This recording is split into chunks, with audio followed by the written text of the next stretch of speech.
Hello, this is Jeff Segor again, and this is video number 10 in the Programmer's Journal to create a website, back end and front end, using the recipe manager as an example.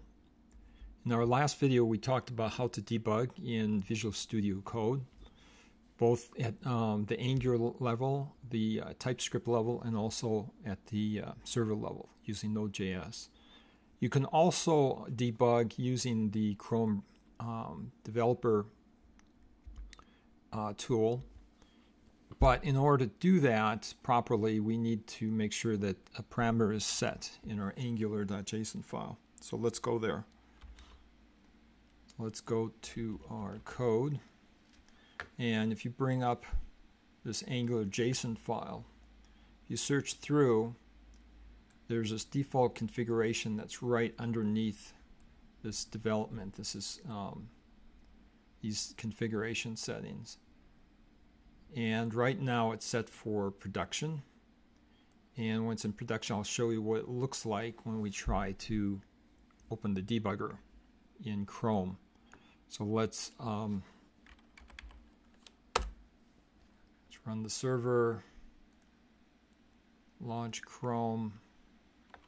And in a couple of seconds, we'll get an error because I don't have Elasticsearch running. So you'll get a server error in here. So let's look at more tools in developer tools. And you'll notice that the code for this application is all going to be in one file here. And it's in a format that is practically unreadable. And you definitely can't step through it. And there's no WebKit down here. So let's kill this. Change this to development.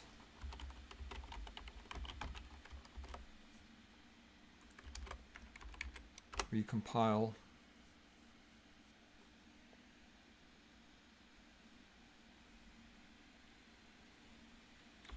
Run.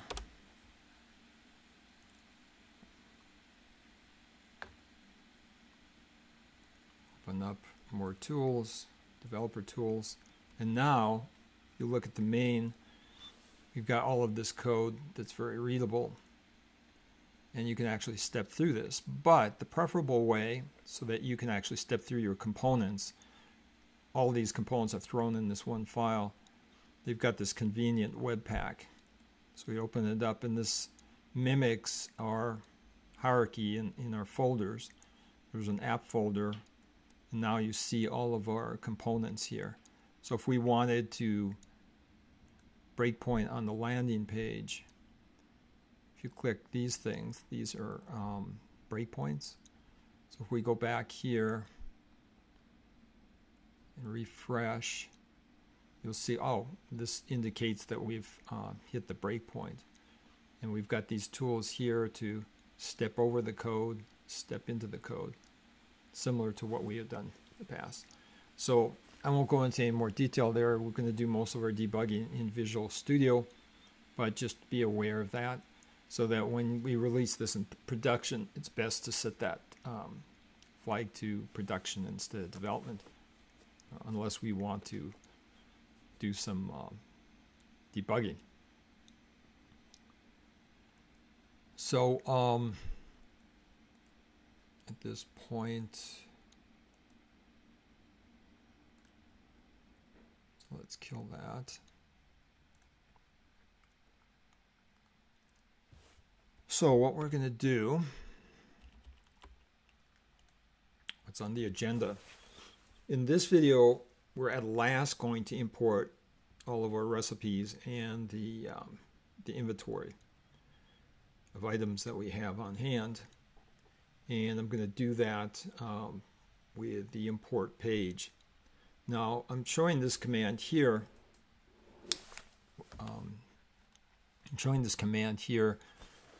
When we're testing, we may want to delete, when we've imported, we may want to test this by removing all the documents for a given index without removing the index itself. And so this is the command to do this. We can do this in Kibana. So if we want to delete all the recipe documents, We use this delete by query. This is just an added parameter, and then we'll match all, so it'll look for all records. To delete all in the inventory, we would put inventory here. Another thing that we'll notice is we've added some what's called property binding and event binding in the import page, and rather than going into a lot of detail, I have this link that you can go into and read all about what property binding is, and I'll show you some examples of that. But these will go into the Angular documentation on each of these attributes.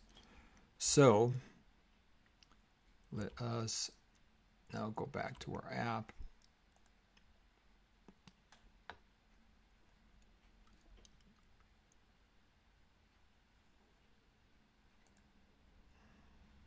Okay, so we're going to fail here. So let's bring up a command prompt and start Elasticsearch.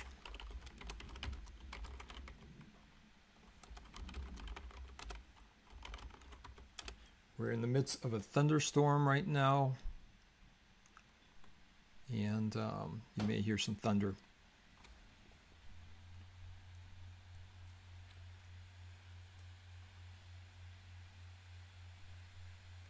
So this, while this is kicking off,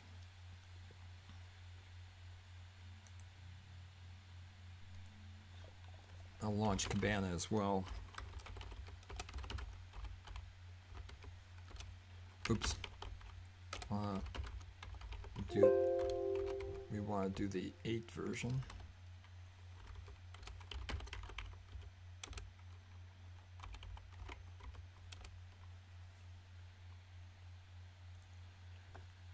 Now, if we do a refresh at some point, we should get no errors.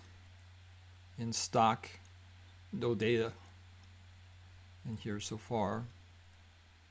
And since we're not getting an error, it looks like the Elasticsearch is up. So now I've got this page here that I put in the code to import recipes and inventory. And on this page, I am using the event binding so that I only allow importing into an empty index. I don't want to do it multiple times and get redundant data. So what you'll see is after I import this in, it should be available over here. So let's do that. It completed successfully. If we go here, now we've got all of our recipes in this. And what it's doing, we go back to the code.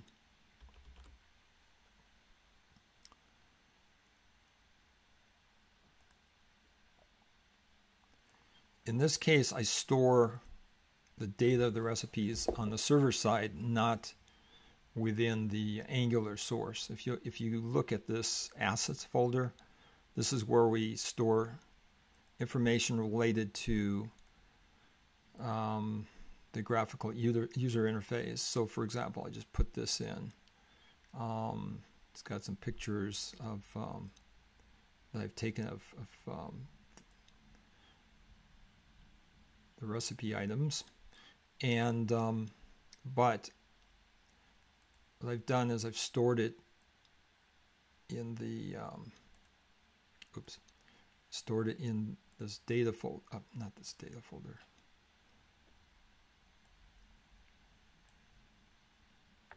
Storing it at the server side. And yeah, I am storing it here.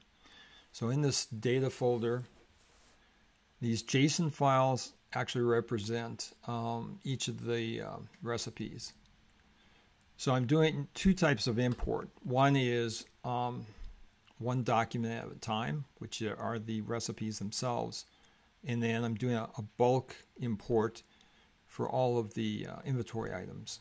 So it has the format. This mirrors what we did when we created the recipe index in Elasticsearch. It's a JSON file, and you can see the fields that we defined there. And essentially, I've got an array of instructions, an array of ingredients that we see, these fields. So what happens is the import code will read this file and then store in the database.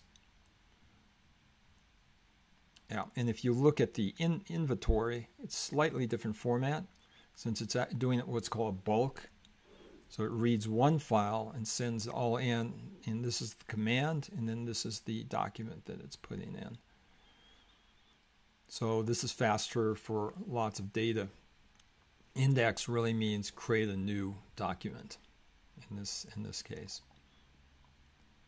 So now if we go to our routes and look at our import code,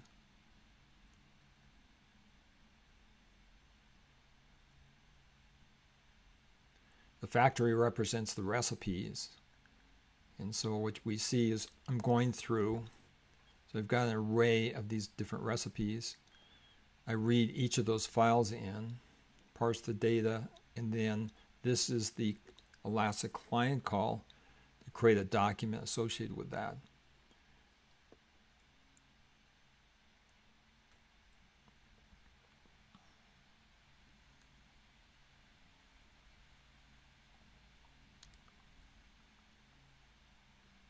And we'll either come out through this path here if we're successful,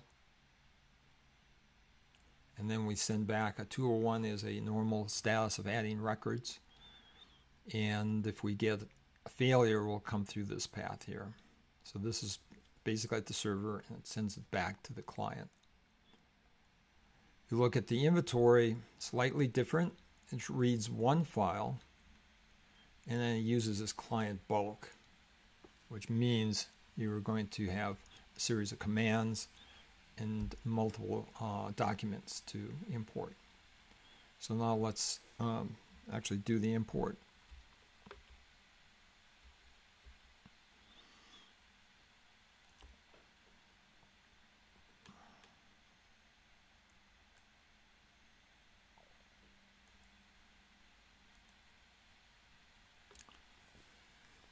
So we did the import for the recipes.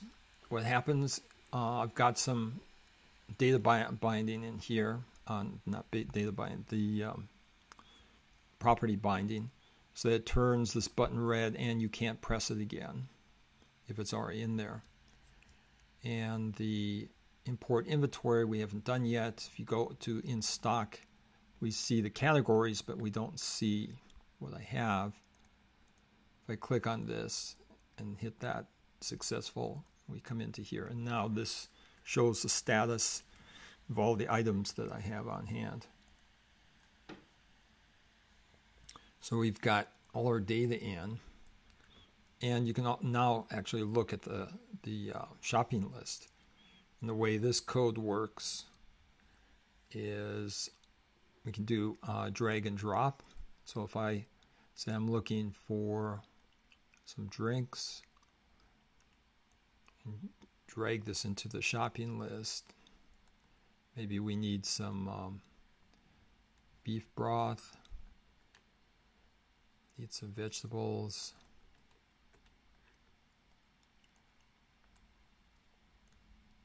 etc. And then once we've got a shopping list, we can print it out. It basically just prints it to a window here, and we can copy it and then send it to the printer.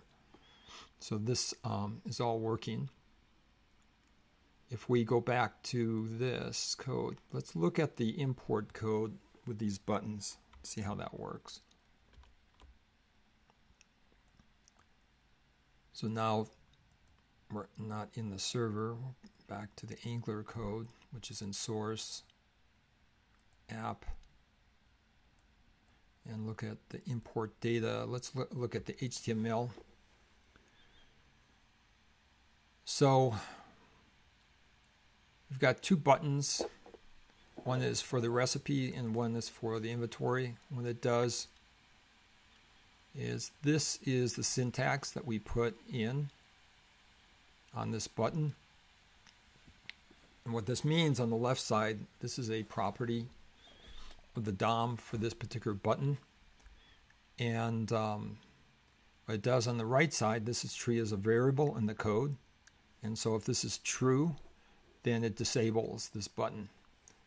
And with the same flag here, got this class. This, this basically determines the class, whether it's going to be a red button or a blue button. Danger is a red button, and then primary is going to be a blue button. If we turn off the recipes, we definitely want it to be red. Otherwise, we do. That's what this question mark. Insert this particular class or insert this one. That's how to read that. And then if you look at the code, we've got these variables here. Turn off, recipes, boolean. By default, it's set to true. We also have this color. So we go down here, the error message, we want it to be a normal green color. If it's a normal result, but if it's an error, we want to turn it red. So this is a little bit more involved property bind here, where we actually use the style.color, and then what we do is we're using, this is called string interpolation. I'm sorry, let me finish with this. So then it looks for the color variable, and that is going to be turn different colors in the code. So by default, the color is lawn green, which is normal. If we come down to the error path, when I make these calls into here, I pass this into it. So we look at our data for the not the fetch data, but the execute import. At some point, if we get an error, we set the color to red. That automatically updates on the HTML page. Otherwise, it leaves alone, which the status is, the color is going to be green. So that's how that works. So the thing to note, we're looking at different binding. This is essentially text interpolation, and it takes whatever text that's stored in the status and just inserts it into here. That's called interpolation. It's only one direction. And then the square brackets are the property binding. Now the parentheses, when you put something in here, this is what's called event binding. That means that when I click on this, it's going to make this call to these functions that are in here. So this then calls the data access code to do the imports. So pretty straightforward once you know the tricks.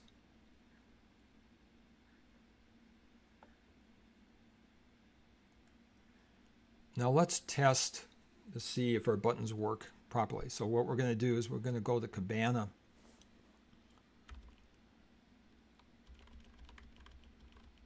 And remove those documents we just created. So remember, Cabana should be up and running. It's localhost at 5601. And requires the username.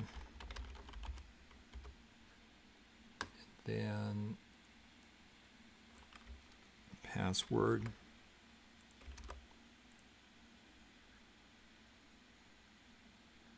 We come down here, we go to our management dev tools, and I put this in already. This is a post command, which means that you're going to be making some changes. And so we're going to delete all the records in the recipe. Now if I do this, So right now, if I go to here, you can see that these are both red. If I delete the records, this should detect and allow me to re-import. Let's do that. Let's execute this. This is successful. It deleted 9 documents. We come back to here, refresh, and now it's available to re-import. You can do the same thing with inventory.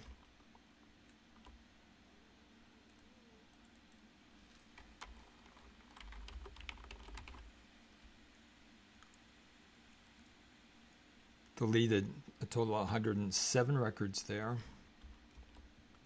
If we refresh, and we can tell it's gone, because if we go to here, there's no recipes, and the in stock doesn't have the items under the categories.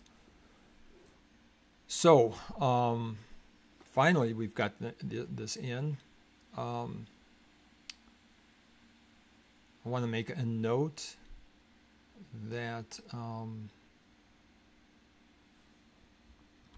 I've added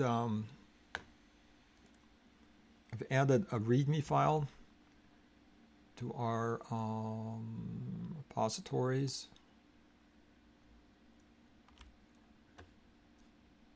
Let's see. So if we come here and look at the recipes tutorial, I put in a README file that sort of goes through and has an overview, and also this has links to the videos themselves. So that covers the import, and we've covered a little bit of the. I think that ends the slides right now. This is a good document that explains this property binding pretty well, maybe better than the Angular documentation and the interpolation and so forth. If you master this, then you've got really like 80% of Angular. Event binding. Each of these are going to the Angular website and showing how you can trigger a function in your code by using this click.